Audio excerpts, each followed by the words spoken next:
just over the premium passage in Pachypatides concerning Jesus, his baptism and his temptation. In the second part relates Jesus' return in his hometown of Nazareth in his public ministry to his fellow townsfolk. What is interesting, brothers and sisters, is the pattern of events in the synagogue service. The word of God is proclaimed.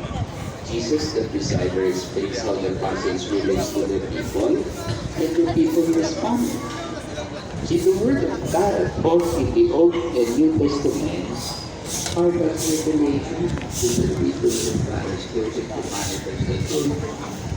We all point to the word of God eternally, who is the ultimate revelation, the ultimate epiphany of the truth of God. Jesus is the word of God, Jesus is the truth, but he has come to proclaim the good news that God desires us to be one with Jesus in the